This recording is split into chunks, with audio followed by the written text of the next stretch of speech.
Who was the Witchfinder General? The Witchfinder General was a young man called Matthew Hopkins. Matthew Hopkins? He went to my school. This is a different Matthew Hopkins, I hope. How do you know? He's an IT consultant now.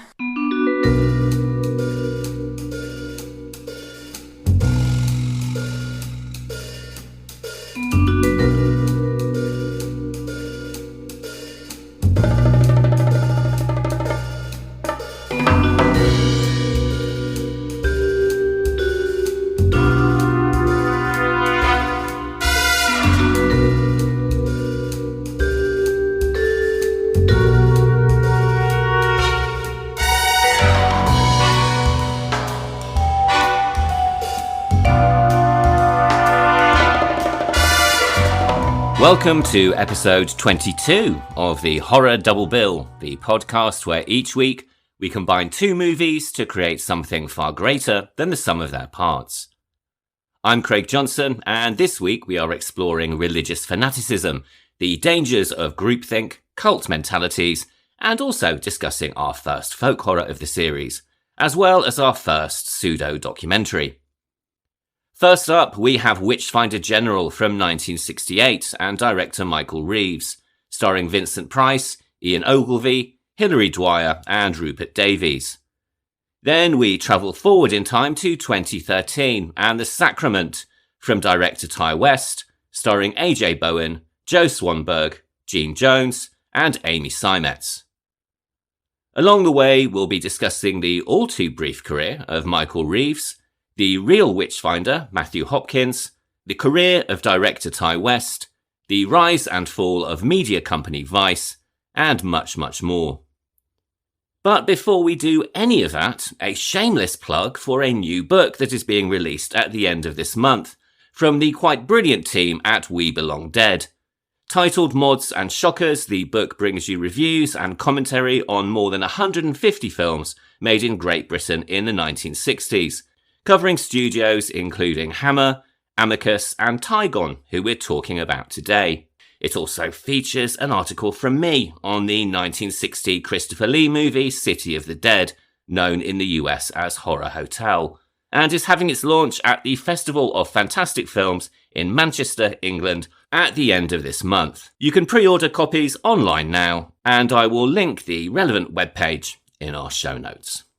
But now it's time to get on with this week's episode, beginning as always with the key sources that I've used for research, all of which will be listed or linked in the show notes.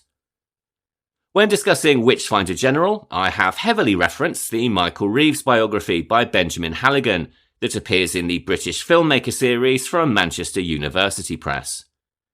I've also referred to the book Witchfinder General that was published by the Devil's Advocate series and written by Ian Cooper. I've also referred to the excellent book Beasts in the Cellar, the exploitation film career of Tony Tenser that was written by John Hamilton and published by Fab Press, and the book Folk Horror on Film, edited by Lewis Bayman and KJ Donnelly and published by Manchester University Press. And when discussing The Sacrament, I have referenced interviews with Ty West, AJ Bowen, Gene Jones and Amy Seimetz. That can be found on the Second Sight Special Edition Blu-ray release of the film. I've also referred to several video interviews given by Ty West and a number of Q&As at various festivals when the film was released. And all of these can be found on YouTube and again will be listed and linked in the show notes. And so, without any further ado, let's get into our first film of the week, which is Witchfinder General.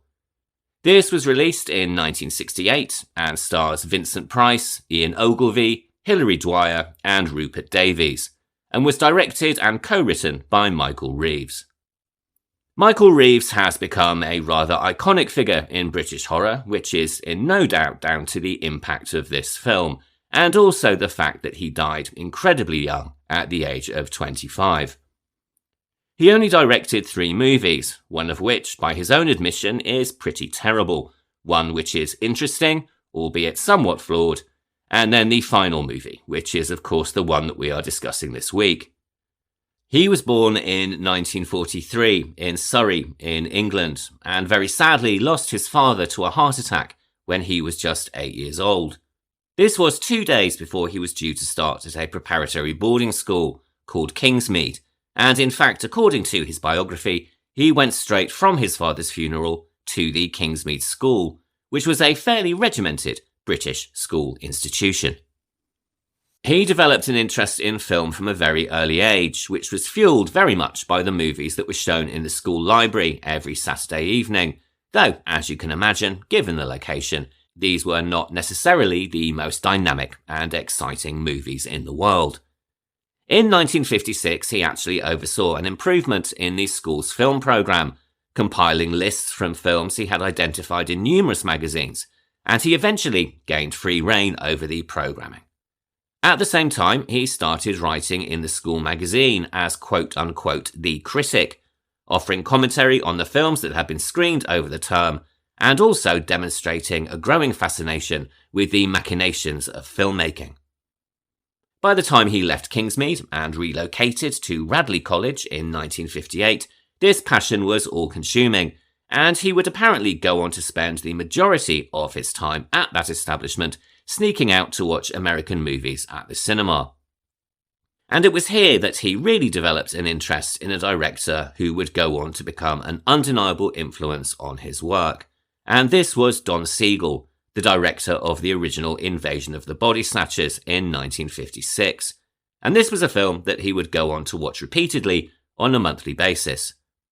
He would later also become fascinated with Siegel's 1964 movie The Killers, a very downbeat neo-noir movie starring Lee Marvin, Angie Dickinson, and Lord help us, Ronald Reagan. Don Siegel had an incredibly pragmatic approach to filmmaking, which was the antithesis of the 1960s art film. His cinema was tough and efficient and lacked pretension, and this was something that would very much become the template for Reeves' own later movies. Moving on from writing reviews in the school newspaper, he started a postal correspondence with Siegel, as well as other directors, and he also started making his own short films. And it was round about this time that he first met the actor Ian Ogilvy, who would go on to star in all 3 of Reeves' subsequent movies. They were introduced by a mutual friend when they were 15, who knew that Reeves wanted to direct and that Ogilvy wanted to act.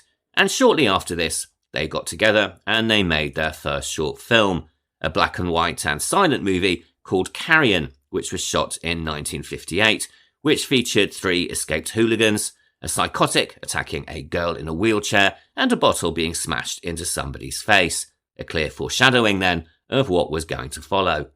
And even here, Reeves was beginning to experiment with camera work, attaching the camera to his mother's tea trolley in an effort to create smooth tracking shots. On leaving school, he joined his mother on a trip to Boston to visit family, and once there became incredibly bored with what he referred to as an endless round of Boston tea parties. This led him to take the incredibly confident and rather audacious step of catching a plane to Los Angeles in an attempt to meet his filmmaking hero Don Siegel, using the address on letters that Siegel had sent to him. On arriving in Los Angeles, he says that he barged into Siegel's house, which is possibly less dramatic than it sounds because the director himself wasn't at home. When Siegel did arrive home, he was, unsurprisingly, rather taken aback to find Reeves in his house talking to his wife, but nonetheless let him tag along for a day at the studio, eventually giving him temporary employment as a dialogue director and also letting him stay in his guest room. Following this very brief period of employment with Siegel, he also started working with the film producer Irving Allen, who was both a distant friend of the Reeves family and also vaguely connected through a friend at the Kingsmead School. Following the same confident approach that he had adopted with Siegel, he took to visiting Allen's office on a daily basis, and after 2 weeks was given an opportunity when a props man fell ill. In 1962, he travelled with an Allen production that was going to be shot in Yugoslavia, and this was a movie called The Long Ships, starring Richard Widmark and Sidney Poitier.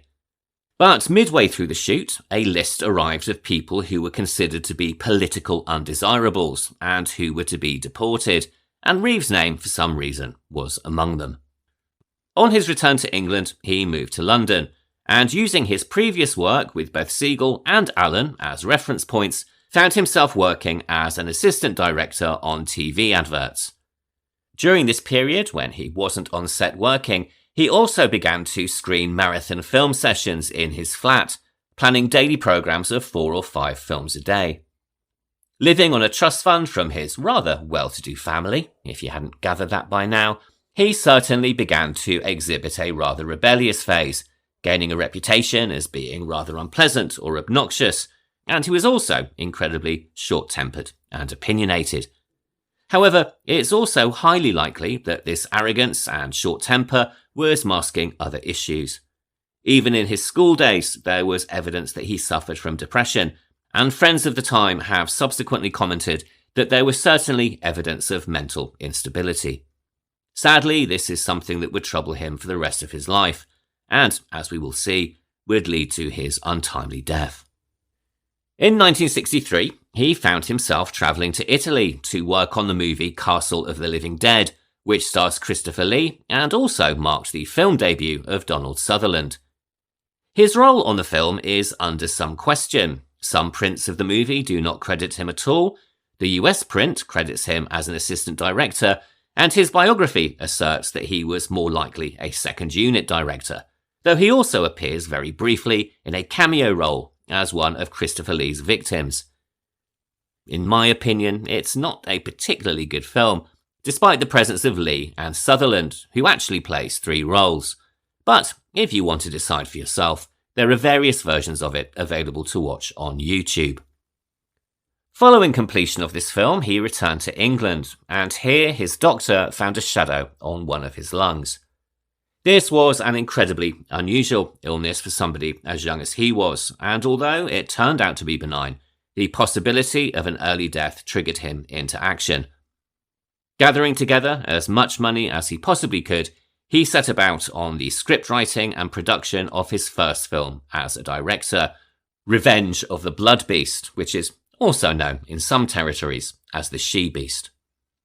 Although by this time he had lost touch with Ian Ogilvy, he hadn't forgotten his former friend, and he reached out to the actor's agent and cast him in the lead of the film. Shot in Italy, the film tells of a young English couple whose honeymoon is rudely interrupted when the wife is possessed by the vengeful spirit of an executed 16th century witch.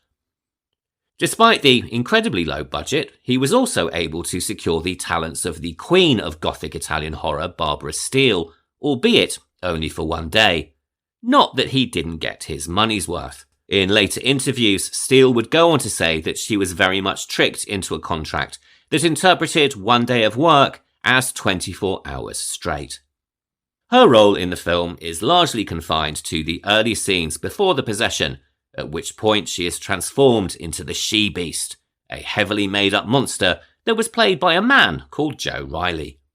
As you can probably tell from that summary, I don't think it's a very good film, and Reeves himself referred to it as dreadful. To be honest, I think I've only managed to get about 20 minutes into it before giving up, so if you can manage to see it all the way through, you are a far more committed viewer than I am. If you want to see for yourself, you can find it on YouTube, as of the time of recording, under the title She-Beast. But don't say I didn't warn you. Nevertheless, he had directed his first film, which was shown in the UK, Europe, and the US, and this led to his next film, the much better The Sorcerers, which was filmed in 1967. Produced by the fledgling British horror studio Tygon Productions, this stars the great Boris Karloff, alongside Catherine Lacey, and once again Ian Ogilvy. The movie tells the story of an elderly hypnotist played by Karloff called Professor Montserrat, who, together with his wife Estelle, discovers a way to project their consciousness into the mind of a young man, played, of course, by Ogilvy.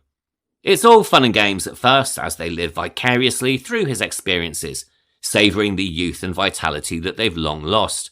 But soon it all becomes very dark, with the elderly Estelle Montserrat, played by Catherine Lacey, descending into moral decay, depravity and violence, encouraging their young subject to commit greater and greater horrors. And with its narrative of a corrupt older generation inserting their consciousness into the mind of another and exposing the degenerate nature of their personalities as they do so, In some ways, it can be seen as anticipating a film like Get Out from 2017. It's not without its flaws. Some of the dialogue simply explains what we can quite clearly see for ourselves on the screen. The pacing is a little bit off. The 1960s psychedelia is incredibly dated, and don't get me started on the technology that the monster rats use to take control of Ogilvy. But it's a fascinating concept and an incredibly cynical and downbeat film, foreshadowing one of the central ideas of Witchfinder General.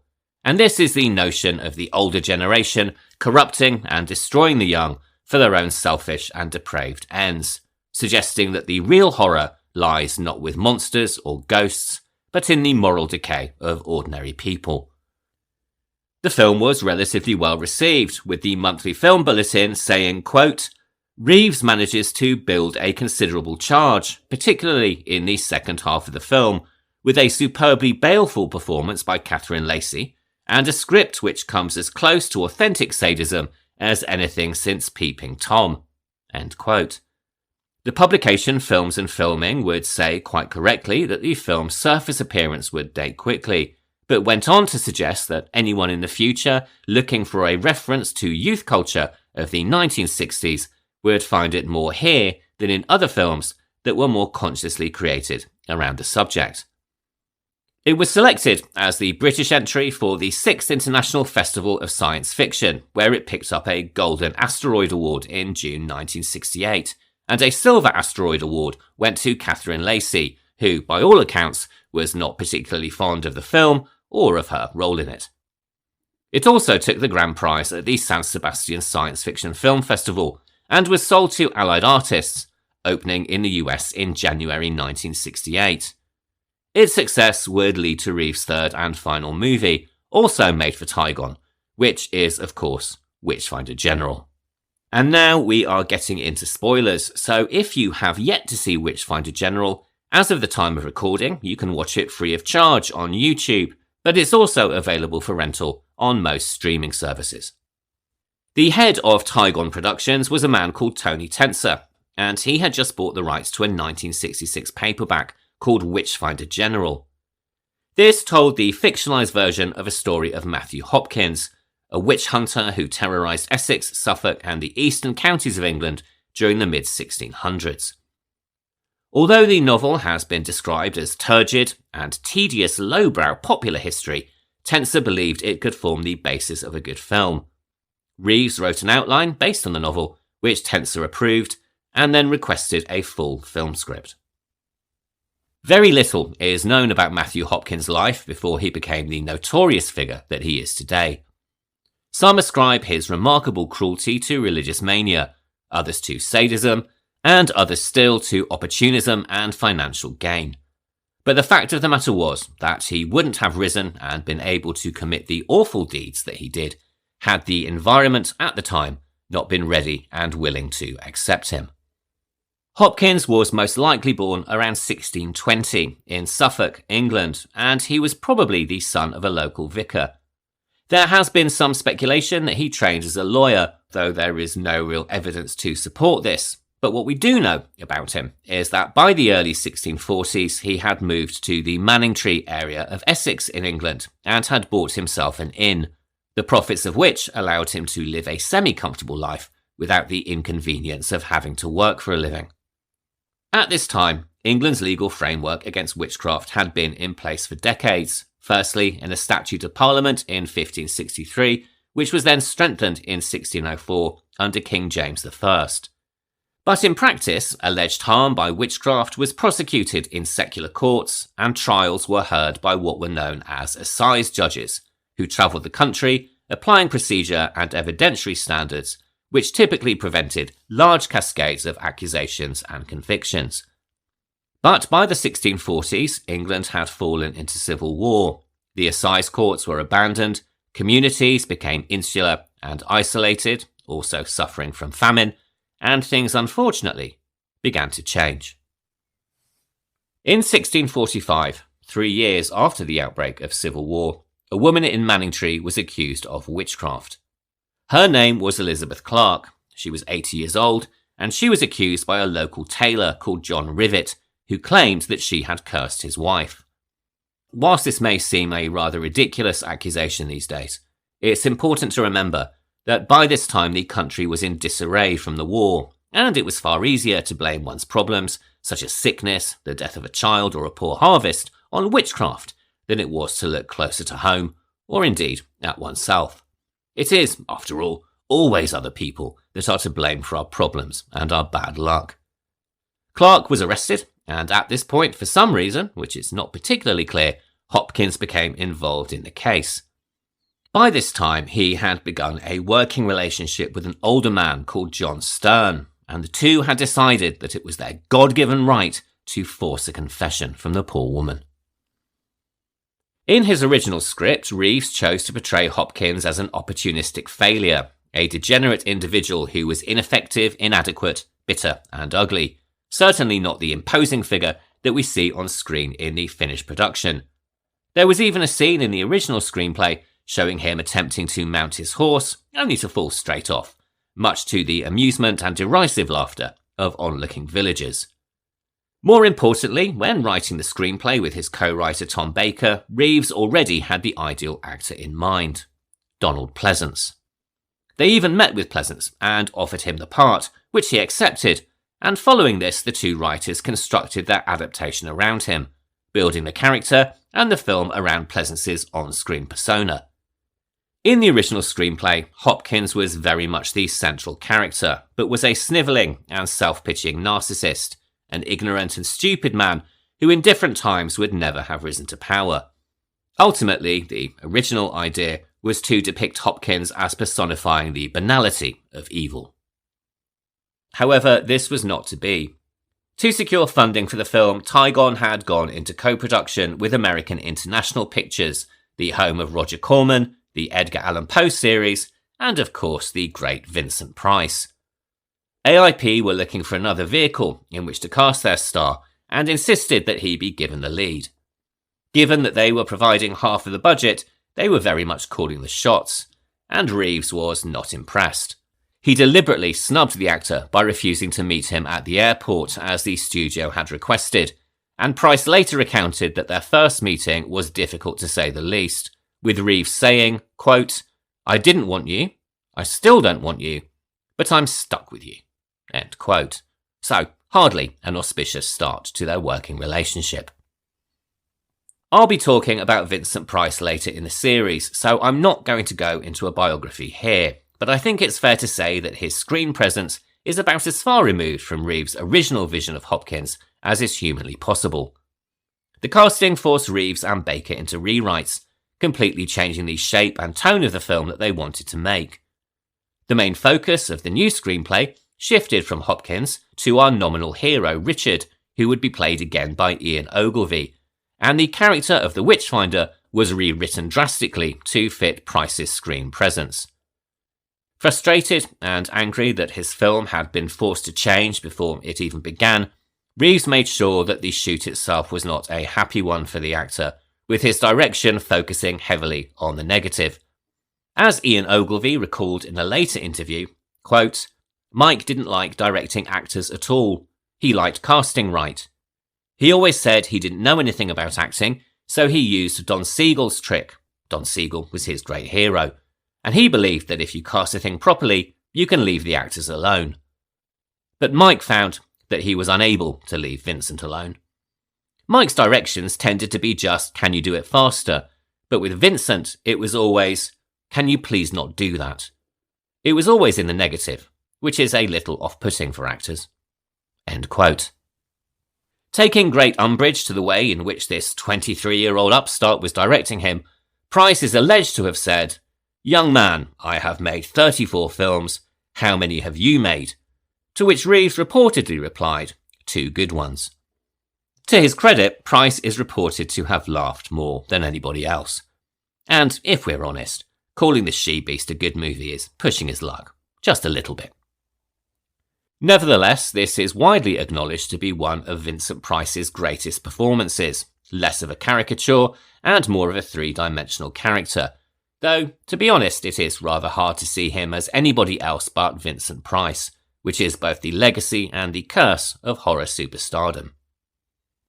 Although the common understanding is that Hopkins would use physical torture, such as red-hot irons, the truth is rather closer to the interrogation methods that are employed by various governments today. Hopkins in particular used a technique called watching, which was essentially sleep deprivation. But he would also force people to exercise for hours on end until they collapsed from exhaustion, deprive them of food, and force them to sit in cramped and muscle-spasming positions, all while urging them to confess. And these were certainly the techniques that he employed with the unfortunate Elizabeth Clark.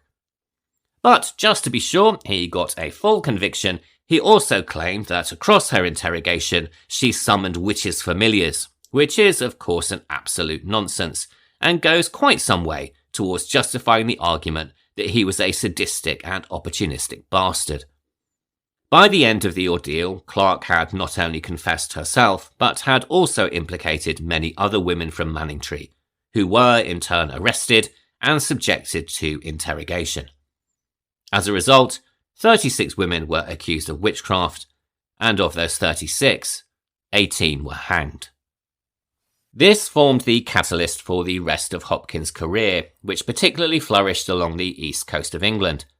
This region of the country was dominated by Puritans, a particularly severe form of Christianity that sought to outlaw not only witchcraft, but all forms of entertainment, including music, dancing, and theatre, as well as eliminating the scourge of Catholicism. And it's particularly important to bear this in mind when we consider that Hopkins and his colleague Stern only went into villages and towns where they were invited, profiting from the Puritanism movement and the hysteria that was dominating the country at a time where there were no checks and balances to hold it in place. And we can see this sense of religious persecution and hysteria in the film. Hopkins and Stern are welcomed into the town of Lavenham by a character who says he represents the town, and several writers have suggested that Witchfinder General is less folk horror and more a movie about the horror of the folk, with writer Ian Cooper stating that, quote, "The depiction of the populace, not as an amorphous, essentially decent group of people, but rather as a baleful, ignorant mass, is a disturbing one, because it subverts a fundamental convention of the horror film. For Reeves, the monster is not an aberration in an otherwise ordered world. It is the world itself, which is monstrous." End quote. The opening narration of the film very much sets the scene. In a time where the superstitions of country folk are still a powerful factor, Hopkins plays upon them, torturing and killing in a supposed drive to eliminate witchcraft from the country, and doing so with the full blessing of what law there is. Hopkins pronounced himself Witchfinder General. He and Stern set out together firstly through the area of Essex, and then through into the counties of Suffolk and Norfolk, invited into local communities where they would torture suspects into confession by breaking them both mentally and physically. Hopkins himself never executed anybody, but once they had confessed and the confessions were written down, the victims were handed over to what we would now call a kangaroo court, which would try them and usually sentence them to death. Whether Hopkins truly believed he was carrying out God's work is not really known, but we do know that it was an incredibly profitable exercise. At a time when the average labourer's wage was a mere 6p a day, Hopkins and Stern would be paid a witchfinder's fee of anywhere between £6 and £23 per village. It is estimated that Hopkins himself made £1,000 during his career as a witchfinder, and this would be worth approximately £180,000 today, proving that there was certainly money to be made in torture.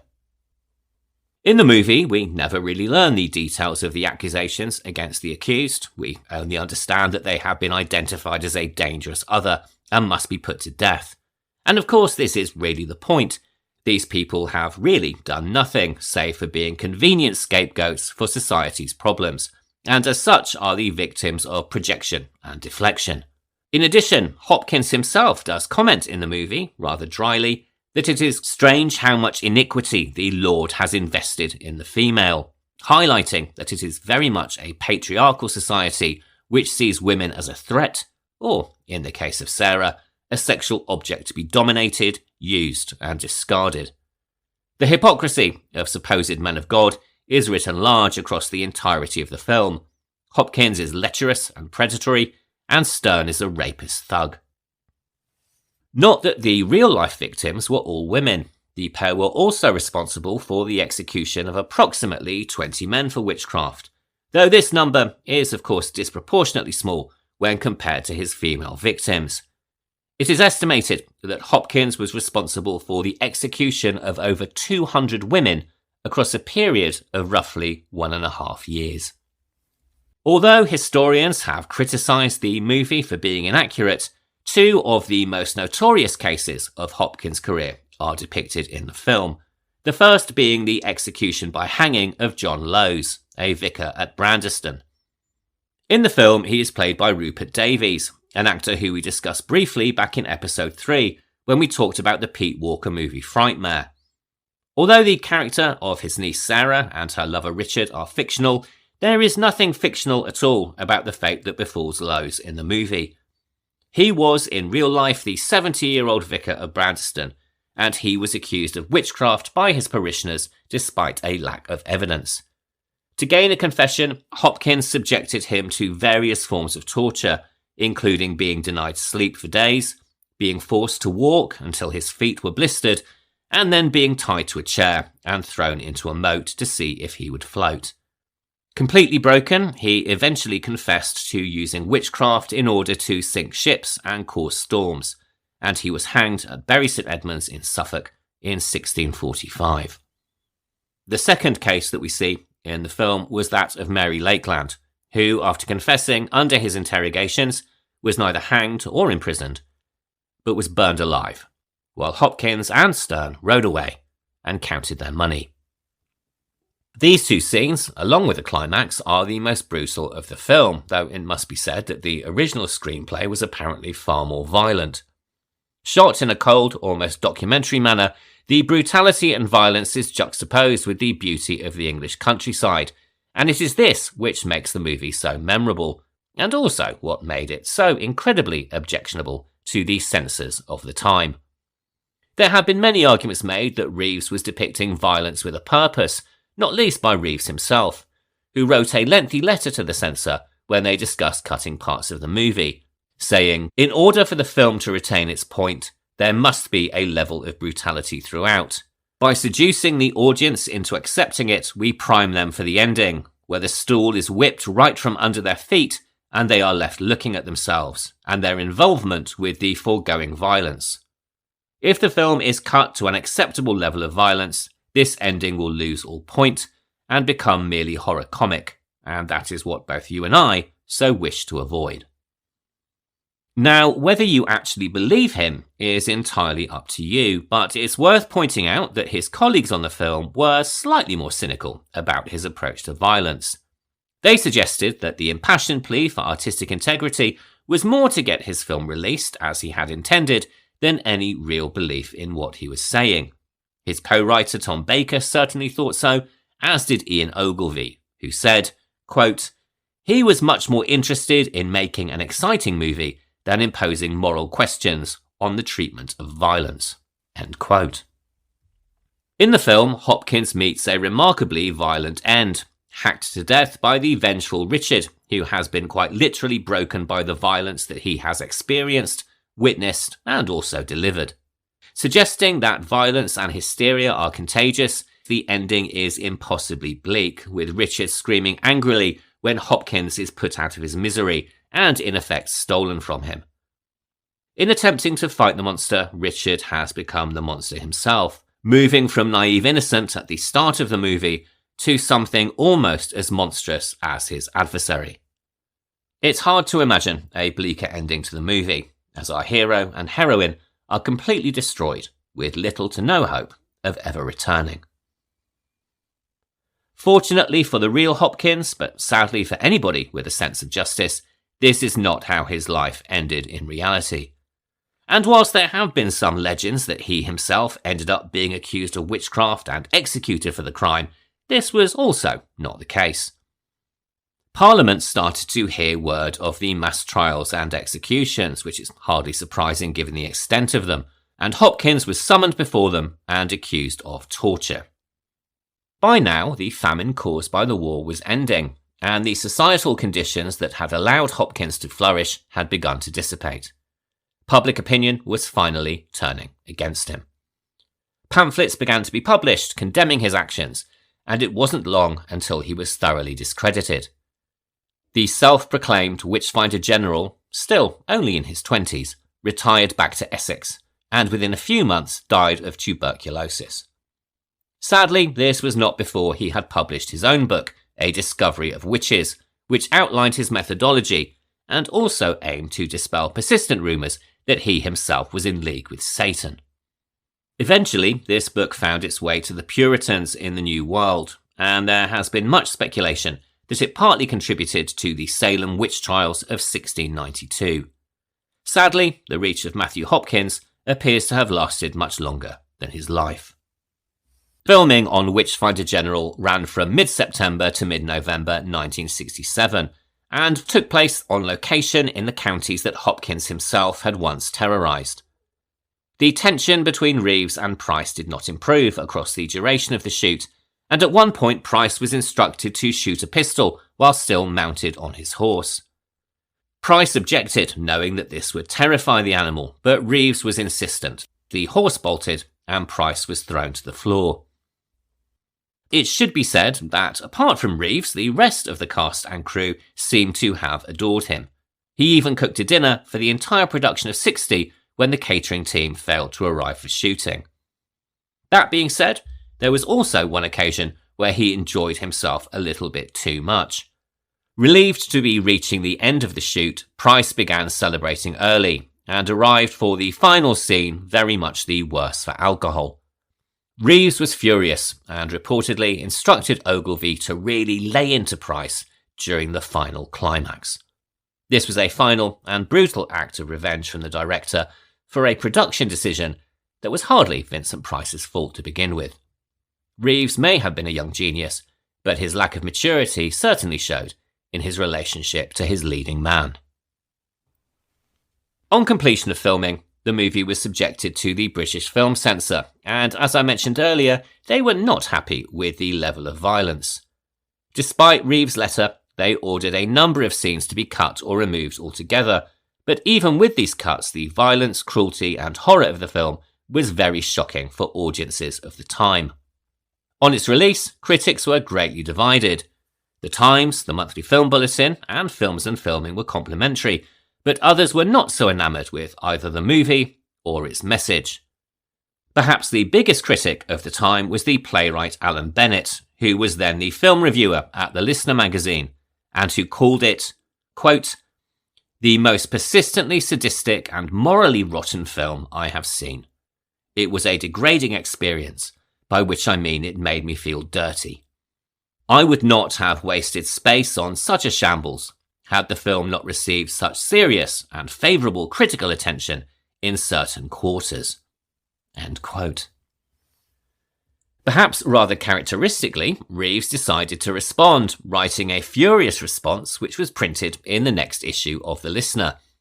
He described Bennett's critique as a, quote, "vitriolic condemnation of my film and of the two critics who are kind enough to praise it." End quote. He went on to say that he believed violence to be horrible, degrading, and that if it is going to be shown on screen at all, it should be presented as such. His letter concluded wishing that he could have witnessed Alan Bennett frantically attempting to wash away the dirty feeling that the film gave him, as this would have been proof that the movie had the effect that he had always intended it to have. Fair enough. For its American release, AIP retitled the movie The Conqueror Worm, after a poem by Edgar Allan Poe, trying to link it to their Vincent Price Poe series of movies. Of this change, Reeves appears to have been somewhat philosophical, saying, "What the hell, it's still our movie, they haven't changed that." The US critics were equally as divided as the British ones, though they took it far less seriously. Variety said that Reeves' scripting and direction was mediocre, but did say that Ogilvy was quote-unquote somewhat dashing. The New York Times suggested that the cast had been selected purely for their ability to scream, and the Hollywood Citizen News echoed the words of Alan Bennett, calling the movie a disgrace to the producers and scripters and a sad commentary on the art of filmmaking. Financially, in the UK, Witchfinder General didn't exactly set the box office alight. Despite its notoriety and the controversy surrounding its violence, thank you Alan Bennett, it performed just adequately. Its low budget, around £83,000, meant that it didn't need to be a blockbuster to break even, but overall the domestic returns were rather underwhelming. Meanwhile, in the US, it was sold much more on Vincent Price's name as well as Edgar Allan Poe, and so it fared much better, with AIP reporting box office of around 1.5 million. As we now know, of course, it has become a cornerstone of the folk horror movement, and sits alongside Blood on Satan's Claw from 1971 and 1973's The Wicker Man as one of the so-called unholy trinity of the genre. For his part, Vincent Price was actually happy with the end result, if not the process of making the film itself. On its release, he wrote to Reeves to congratulate him on what he called an impressive, moving and exciting film. Praising the juxtaposition of the English countryside and the brutality, he went on to say, quote, "So, my dear Michael, in spite of the fact that we didn't get along too well, I do think that you have made a very fine picture, and what's more, I liked what you gave me to do." End quote. Witchfinder General would be Michael Reeves' final film. In 1968, he was offered an opportunity by AIP to direct Vincent Price once again in another supposed Edgar Allan Poe adaptation. This was The Oblong Box, which would also star Hilary Dwyer, who played Sarah, and Rupert Davies, who played Reverend Lowe. But Reeves was uninspired by both the script and reportedly increasingly frustrated by the production. As I mentioned, he had long been troubled by mental health issues, which may also have accounted for some of his more erratic behaviour through his life and towards Price on his final movie. He confided to a friend that he was undergoing electric shock treatments in a private hospital, and shortly before production on The Oblong Box began, drunk and despairing, he took 4 or 5 capsules of an antidepressant and washed them down with more alcohol. Although he survived, it was enough for AIP to remove him from the production. Following this, his mental state continued to deteriorate, and friends described him as being hyper, tense, and brittle. On the morning of the 11th of February 1969, his cleaning lady found him unconscious in his London flat. 2 bottles of pills were by the bed, along with an empty bottle of alcohol. There has of course been much speculation that this was suicide, but the coroner's verdict ruled an accidental overdose. He was cremated in a private service on the 20th of February 1969 at Ipswich Crematorium. His hero, Don Siegel, wrote to a friend later that year, "I am dreadfully shocked at the sad news. It's extremely difficult for me to comment about Michael Reeves. He was so young and so full of promise. I always felt that he would have many fruitful and enjoyable years as a director of great potential. I realise that his youth made him terribly strong in his demands for the future, but I saw in Michael many of my own faults, and I hope that, without being fatuous, I could have been of some help to him." We now move on to our second film of the week, which is another exploration of religious fanaticism and the dangers of groupthink, which is The Sacrament from director Ty West. This was released in 2013 and stars A.J. Bowen, Joe Swanberg, Gene Jones, and Amy Seimetz. Ty West was born in Delaware in 1980 and comes from what he's described as a perfectly ordinary suburban and middle-class background. His real interest in films began when he enrolled in a film history class in high school, which, unlike Michael Reeves, was not out of burning artistic ambition, but more because he assumed it would be an easy option and give him a chance to sit and watch movies all day. As it turned out, though, that bit of teenage laziness was rather life-changing. Although he had enjoyed film as an observer, This class introduced him to the idea of cinema as something to be studied and understood, and he later said it was both the first subject at school that excited him and also the first thing that he was any good at. So I guess the moral of the story is never underestimate the easy option. After high school, he moved to New York to study film at the School of Visual Arts, where one of his professors was the independent filmmaker Kelly Reichardt. Reichardt would often introduce her students to a range of directors whose work reflected the possibilities of low-budget filmmaking, and it was through her that West was first introduced to Larry Fessenden, a filmmaker and actor known for his distinctive approach to horror and his commitment to independent movies. Reichardt gave West Fessenden's phone number, noting that he was really the only student that was genuinely eager to meet him. And this introduction would prove crucial, marking the beginning of a long-standing creative relationship that would shape the early years of his career. After graduating, it was Fessenden who gave West the money to make his first movie, The Roost, and he says that had it not been for that relationship, he's really not sure whether he would ever have made the first step himself. Released in 2005, The Roost is a homage to late-night horror. Its central story is framed by a horror host on a fictional TV show called Frightmare Theatre. The host is played by Tom Noonan, best known for his roles as the Tooth Fairy in Manhunter in 1986, as well as Frankenstein's monster in 1987's The Monster Squad and the hacker in Heat in 1995. Following his introduction, we are introduced to four friends who become trapped in a barn and are attacked first by a swarm of monstrous bats and later by a group of zombies. I first saw it round about 2006 on DVD and I haven't seen it since, so given that it was 20 years ago, my recall really isn't particularly reliable. I do remember though finding it incredibly strange. He followed this in 2007, again working with Larry Fessenden's production company with a film called Triggerman. This is described as a compact and radical survival thriller and follows a group of friends on a hunting trip who find themselves becoming the hunted. I have never seen it and I cannot comment on it at all, so we will move on to the next film that he directed, albeit it's one that he probably wishes he hadn't. This is Cabin Fever 2 Spring Fever, and was the follow-up to Eli Roth's debut movie Cabin Fever that was released in 2002.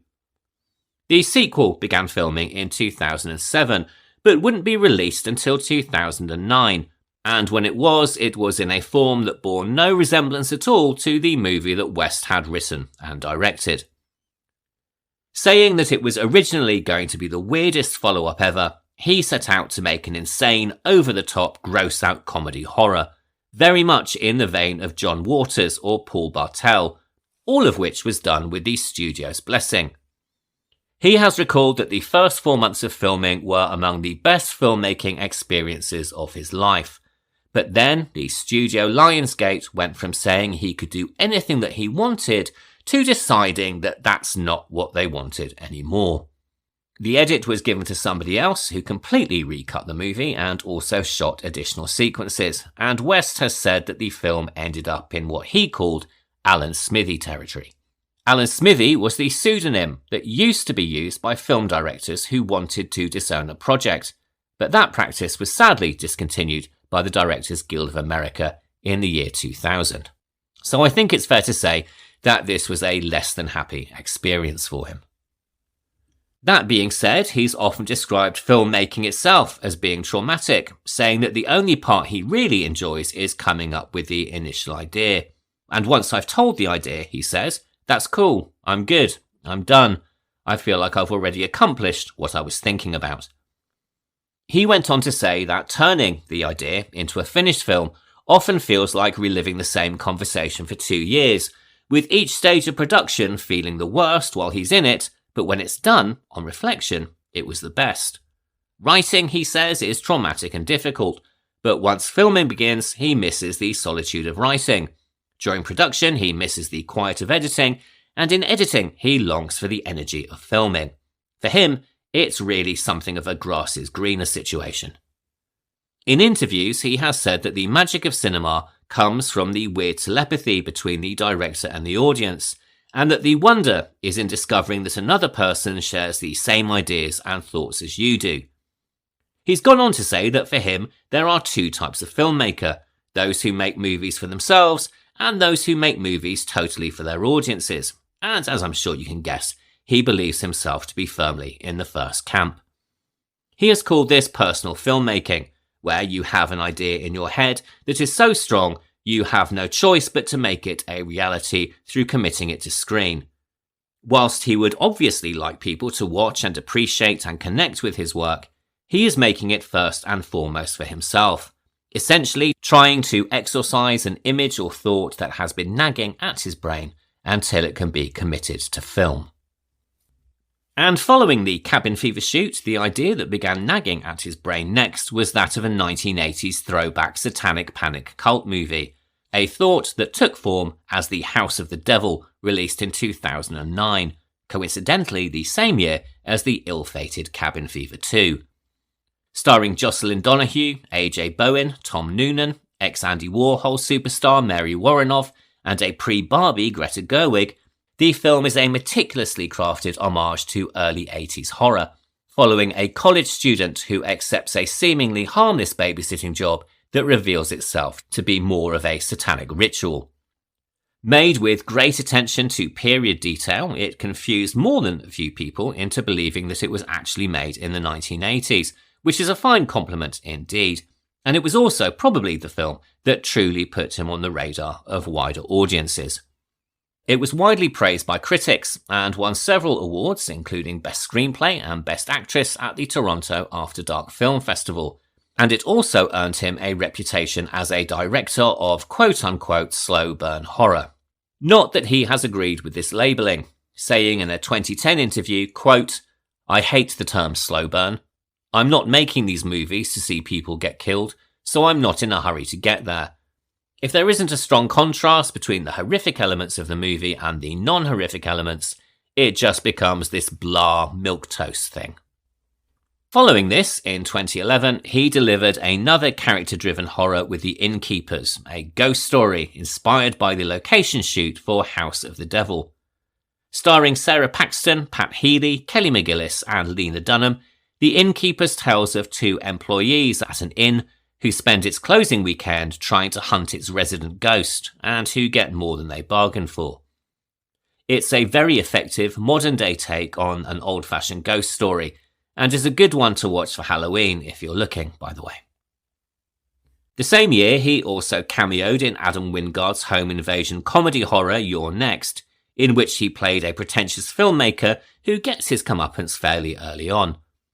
This reunited him with House of the Devil actor AJ Bowen, as well as fellow independent director and actor Joe Swanberg, both of whom would show up in The Sacrament.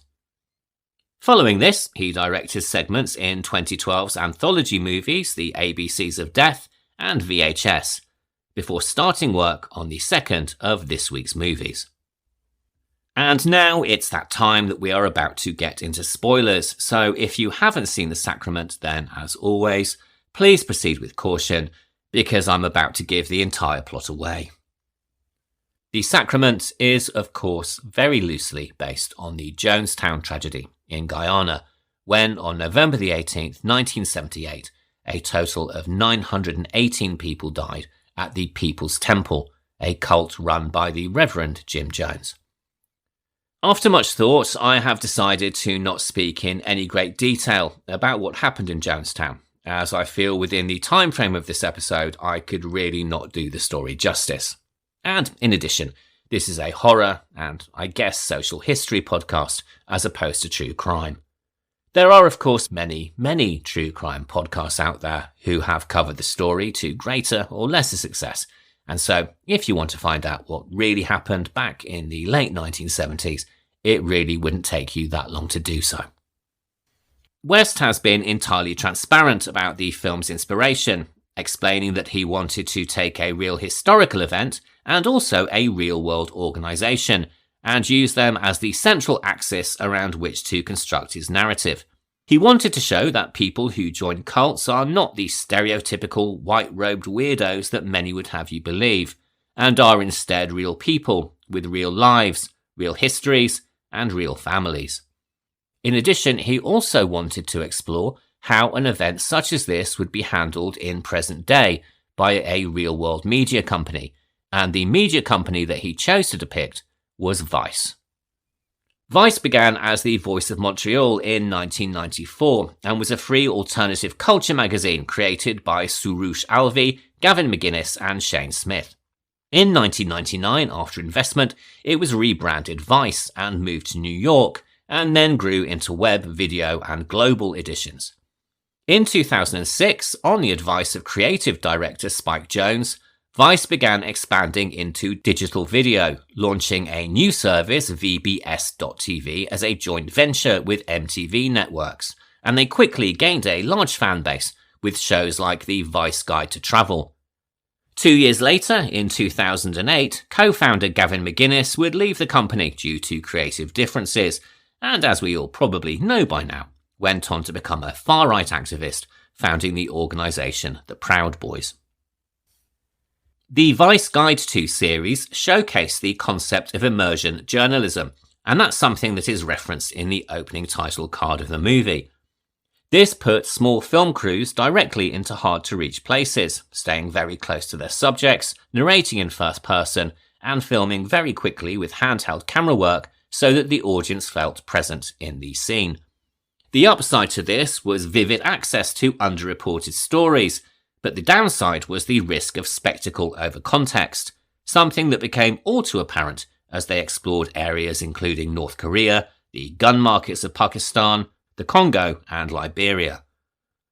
Criticised widely for trading in sensationalism and celebrating spectacle over nuance, as well as promoting misery tourism, things continued in the same vein into the early 2010s, with a documentary about Japan's so-called suicide forest and a highly controversial publicity stunt, again in North Korea, featuring basketball star Dennis Rodman. But the controversy was good for business, and in 2013, 21st Century Fox invested $70 million for a 5% stake, giving you an idea of how far the organisation's reach was spreading. And in the same year, they premiered a 30-minute news programme for HBO titled Vice News. They followed this a year later with the Vice News channel, which almost immediately claimed global attention for its coverage of protest and conflict in Ukraine and Venezuela.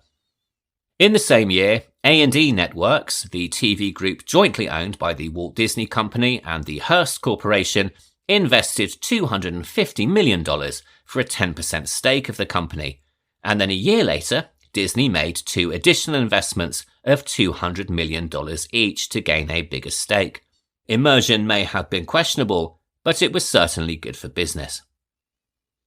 In 2017, they received a further $450 million investment from a private equity firm, and the company was valued at $5.7 billion. But beneath the profit was a far more disturbing underbelly. In the same year as their multi-billion valuation, the New York Times reported several settlements involving allegations of sexual harassment, and over 20 women stated that they had experienced or witnessed sexual misconduct whilst working for the company. In a statement provided to the New York Times, co-founders Smith and Alvi said, quote, "From the top down, we have failed as a company to create a safe and inclusive workspace where everyone, especially women, can feel respected and thrive." End quote. Despite this announcement, controversies continued, and investors started to get nervous. Disney publicly announced that their investment was worth far less than they had hoped, and this was a major red flag. Online ads were beginning to dry up, and Vice was running a very expensive operation. Lots of websites, a big news team, offices around the world, and a cable TV channel. And all of that cost a lot more than the money that was coming in. In 2019, HBO cancelled Vice News Tonight, which had been the company's shop window to their mainstream audience. Vice tried to keep growing, but 2020's ad slump and the pandemic really began to hit hard. Layoffs and reshuffles followed as the company tried different ways to make money, making shows for other networks and brands, selling sponsorships, and trying to keep its US cable channel going. By May 2023, the bills were too big, and Vice filed for bankruptcy protection and was sold to its lenders for a fraction of its old headline value. In 2024, they stopped publishing new articles on Vice.com and cut several hundred jobs. What's left today is mainly a production studio that makes documentaries and series for other people, plus the Vice TV cable channel. It still exists, but it's really no longer the big force that it was in the mid-2010s. So back in 2011, when West started drafting the screenplay, Vice was very much a groundbreaking media outlet, and their immersion approach was at its height. And although the movie was inspired by the director's long-standing interest in cults and religious movements, he really wanted to explore the theme through a modern lens, imagining how such events might unfold in the age of digital media and gonzo journalism. And in doing so, the film poses some very interesting questions about the nature of the medium itself, and the morality of the immersion approach, asking whether it's immersion or invasion, and questioning the value of pursuing a story at any cost. What we are watching is not, as I erroneously said at the end of last week's episode, found footage, but is in fact a faux documentary, one which the team at Vice have edited, scored, and released for a profit. And whilst it becomes apparent as the film progresses that all is really not as it seems at Eden Parish, it is because of the invasion of the Vice team that the massacre actually happens. They have gone from documenting to participating to exacerbating the situation. And whilst the film is essentially the Vice Guide to Jonestown, to be fair to the company, after giving their permission for the name to be used, they didn't really have many stipulations or interfere that much in the production, although they did insist that characters playing their journalists should not be depicted holding or shooting guns. Having the main characters as documentarians also allows West to shoot something that is a little bit more cinematic than the typical found footage movie, and also, very importantly, gives the characters a reason to continue filming. After all, these are gonzo journalists who are very used to filming in war zones and extreme conditions, and so in this movie, it actually makes sense that they would continue filming even as the horrors unfold. Taking a documentary approach, though, did cause an unexpected problem for the director. He has said that it was harder to edit than his previous films, and it really gave him an appreciation as to the amount of effort and work that goes into editing actual documentaries. Before the screenplay was completed, West explained the basic concept of the movie to Eli Roth, who told him that he could get financing purely on the strength of his initial pitch. This indeed proved to be the case, and with Roth on board as executive producer, pre-production began in earnest. West has said that this was an extremely positive relationship because of Roth's own directing background, and that he essentially cleared the way for West to make the film that he wanted to make, ensuring that he had the resources he needed and also giving him the final cut. And, as we know from Cabin Fever 2 and other episodes in this series, that is a very rare thing indeed. Apart from Gene Jones in the role of father, West already knew most of the cast of the movie personally, and was either friends with them or had already worked with them in some capacity. This enabled him to write the movie specifically for them, giving the characters' voices, vocabulary and reactions a grounding in reality that makes the film all the more effective. This also meant that were they to improvise off script, it would sound all the more natural, as they would just be speaking and acting as different interpretations of themselves. That being said though, all of the actors have said that no improvisation was required, and they all stuck very closely to the text as it was originally written. The fact that Joe Swanberg, who plays the cameraman Jake, is a filmmaker himself, also made these sequences where he was filming the action an easier process. West has said that he could give Swanberg incredibly complex directions as to where he was going and what shots he needed to get and where he should put the camera down, and Swanberg would immediately get it and then deliver on the goods. There was also an added bonus that both Swanberg and West have similar visual tastes, and so they would pick up on the same things when filming organically as well as deliberately. The actors Bowen, Swanberg, Seimetz and Kentucky Sudley as Patrick all give sweatily realistic performances, and special credit must go to Seimetz for her twitchy portrayal of Caroline, particularly in the horrific climax. Her scene where she cradles her brother as he dies is genuinely upsetting, and though Caroline is clearly as much of a victim of father as anyone else, you can't help but want to knock her block off. She reportedly found the scene an arduous one to shoot and was genuinely upset by the experience. And it must be said, it is also genuinely upsetting the extent to which the character of Caroline anticipates real-life figures like Alison Mack, the former Smallville actress who played a key role in the US cult NXIVM. But it has to be said that the success or failure of the film very much sits in the hands of the actor chosen to play father, and here West struck absolute gold. Gene Jones was discovered, if that's the right word, very late in the day, when the cast and crew were already in Savannah, Georgia, setting up pre-production. West happened to see the actor playing a rather minor guest role on a US comedy program, in which he was playing a pharmacist who was talking to a customer, very frankly, about her bowel movements. West apparently took one look and said, "That's the man," and started to track the actor down. If he looks familiar, that may well be because you've seen him in the 2007 Coen Brothers thriller No Country for Old Men, or in his later roles in Quentin Tarantino's The Hateful Eight in 2015, or 2023's The Last Stop in Yuma County. In terms of preparation for the movie, the actor has said that he thought himself far too old to base himself in any way on the real-life Reverend Jim Jones, and so he started to ask himself what type of man would somebody willingly follow into the jungle to start a new life. The answer that came to him was a grandfather figure, and this was the kernel around which the character was built.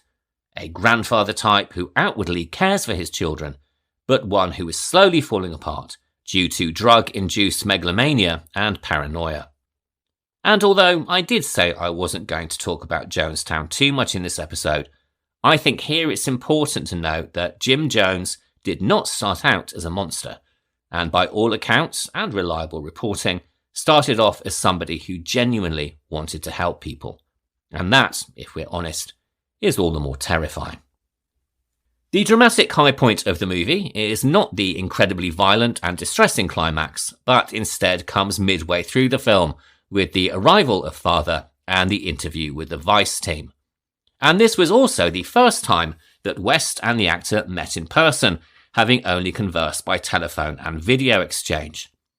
Due to the nature of the filming setup, it was important to film as much of this interview sequence in one take as possible, but it was 12 pages of script that were due to be filmed in extremely challenging conditions, overnight, and surrounded by 200 extras. Jones had told West that he would aim to learn every line of his dialogue and would attempt to do it in one take, but with the pressures of the situation and the complexity of the dialogue and characters, this seemed like an incredibly big ask. Before the actor arrived on set, West briefed the extras and told them that they were members of Father's family and that they loved him very much and were suspicious and resentful of the Vice crew. This then was their basic direction, and I think it's fair to say that nobody on the set expected what was going to happen next. Firstly, Jones did indeed deliver the dialogue all in one take, and what was proposed to be shot over 2 nights was actually completed in less than 2 hours, including changing the camera and filming again for different pickups. His performance in this scene is masterful, and as West himself has said, it really gives a sense of how and why people would have followed him into the jungle. But equally importantly, the reaction of the extras is phenomenal. With very little direction, they became fully caught up in the reality of the moment. Their reactions to Father's words are spontaneous, as are their physical reactions when he enters at the very beginning. It is an awe-inspiring and terrifying moment, and all credit must go not only to West and to Jones and to AJ Bowen, but also to the 200 extras who pulled out every stop to create a real moment of movie magic. West reflected later that the scene's energy was electric but terrifying, since everything unfolded organically. The instinctive reactions of the crowd reinforced for him the potency and realism of what they were capturing. He went on to say that he greatly appreciated the work that the extras put into the film, saying that they made his job as a director incredibly easy, as most of the things that were happening in the background were, on the whole, improvised, which is, of course, very, very different to the performances of the main characters. This allowed West and his team to find moments where an extra was doing something particularly interesting, ensuring that they captured it on film, and for me, this is one of the reasons that the film holds up so well on second viewing. There's a lot more to observe in the background other than the main narrative. There is, of course, a questionable element about basing a horror film on a real-life tragedy. Whilst the horrors of Witchfinder General occurred over 300 years before Michael Reeves made his movie, the horrors of Jonestown happened in the late 1970s, certainly within my lifetime, and certainly close enough for relatives of the victims to still be alive. As a result, on its release, the film attracted a great deal of controversy and a great deal of criticism. And this is something that is still very relevant, if not more so today, in our world of true crime documentaries and Ryan Murphy miniseries featuring pretty boy serial killers. Across the American and British press, the consensus was while the Sacrament was very technically accomplished, its choice to fictionalise Jonestown so directly left many people uneasy, questioning whether the realism served as a reflection and insight, or just a reenactment and entertainment. For his part, West wanted the violence of the movie to be confronting and upsetting, which is similar in a way to what Michael Reeves said about the violence in Witchfinder General. The horrors of the final 20 minutes are grimly realistic and very in your face. We are spared absolutely nothing, from the death of the smallest children to the suicide of the man who created the nightmare. It's a very upsetting piece of filmmaking, made all the more so because we know it is based on reality.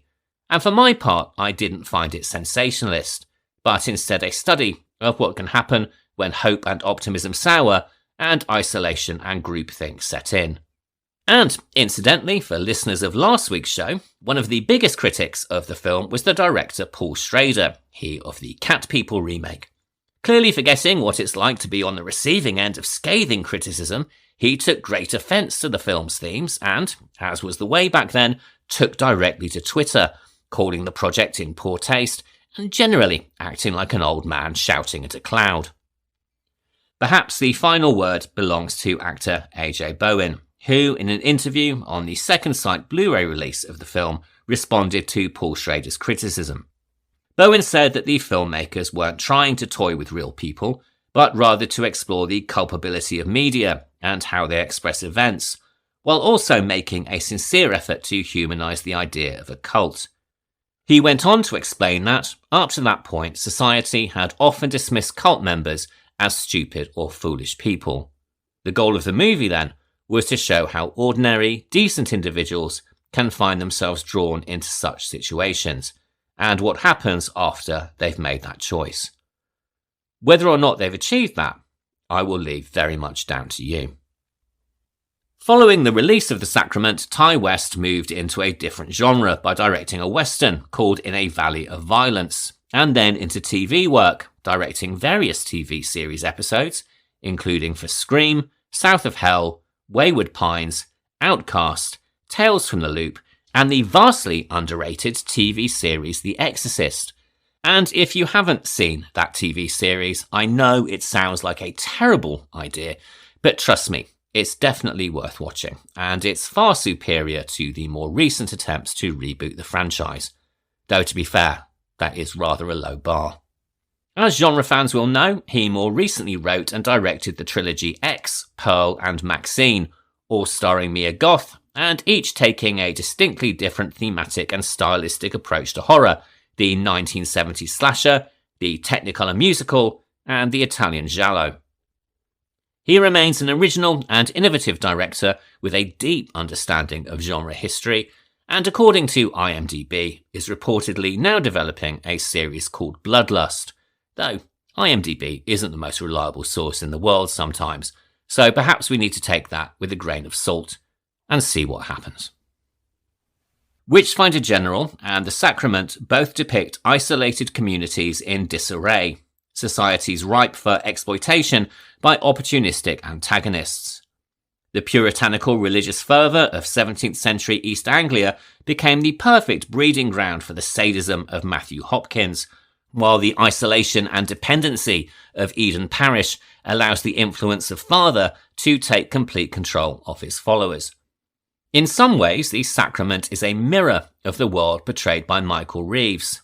Hopkins uses societal collapse and chaos as a ladder to rise to power and wealth, while Father uses his power to disintegrate and destroy the society that he himself has built. And while in 17th century England the outsiders are persecuted and destroyed, in Eden Parish the threat of the outsider is used to turn the community inwards, compelling them to engineer their own self-destruction.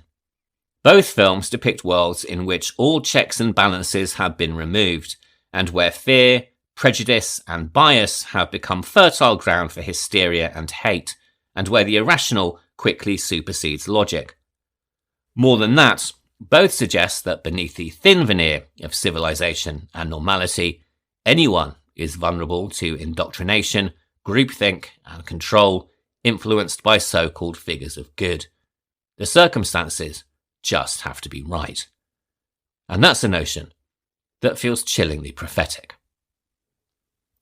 All of which brings me to the end of this week's episode, and thank you very much for listening. If you're enjoying the show, please take a moment to rate, review and subscribe wherever you listen to podcasts. If you have any thoughts or comments on either of this week's films, or indeed any of the films we've discussed so far in the series, you can write to me at thehorrordoublebill@gmail.com, and you can also follow the show on Instagram at thehorrordoublebill. Next week, we're having a trip into the great outdoors. In the first film, the swamps of Louisiana, and in the second, the Appalachian Mountains. So first up will be Southern Comfort from 1981 and director Walter Hill, starring Powers Booth, Fred Ward, Keith Carradine and Peter Coyote. And then we follow that with The Descent from 2005 and director Neil Marshall, starring Shauna MacDonald, Natalie Mendoza, Alex Reed and Mayanna Buring. And if you want to watch along, you can see Southern Comfort free of charge at the time of recording on the Tubi channel, and it's also available for rent on Amazon Prime. The Descent is currently available for rental on Amazon, and there is also about to be a cinema re-release in 4K. And I have to say, I saw the 4K version at Fright Fest in London this year, and it looks absolutely stunning. So, I'll be back next Sunday for the discussion, and until then, thank you very much for listening, and have a really great week. Goodbye.